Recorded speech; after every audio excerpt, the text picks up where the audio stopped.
వచ్చిన టెక్నాలజీ వాడినా మనకి 13వ తారీఖు మనకి భోగి వస్తుంది, 14వ తారీఖు సంక్రమణ వస్తుంది. సంక్రమణ మకర సంక్రమణ ముందు రోజే భోగి అవుతుంది.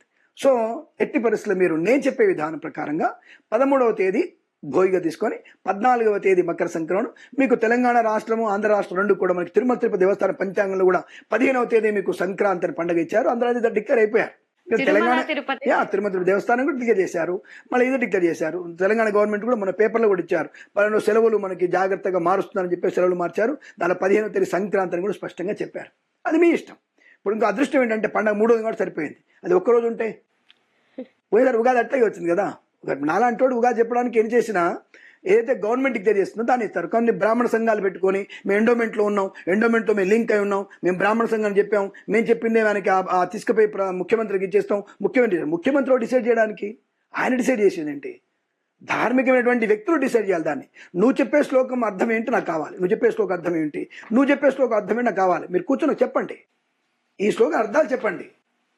ఇంతకన్నా కదా ఏ శ్లోకాల అర్థం మనకే అర్థం కాదంటే నీ కూడా శ్లోకాల అర్థం ఆయన శ్లోకం చెప్తున్నాడు, నేను శ్లోకం చెప్తున్నాడు.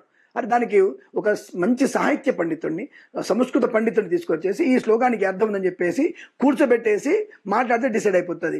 నేను బ్రాహ్మణ దగ్గర నాకు పరపతి ఉంది కాబట్టి నేను 10 మందిని మీటింగ్ పెట్టేసుకున్నాం, దానిలో ఆయన వచ్చాడు మాట్లాడు, ఒక స్వామీజీ వచ్చి మాట్లాడి డిక్లేర్ చేశారు. మీరు డిక్లేర్ చేయడానికి ఇక్కడ కనబడుతుంది, మరి ఏఐలో కనబడుతుంది కదా, ఆర్టిఫిషియల్ ఇంటెలిజెన్స్లో కనబడుతోంది.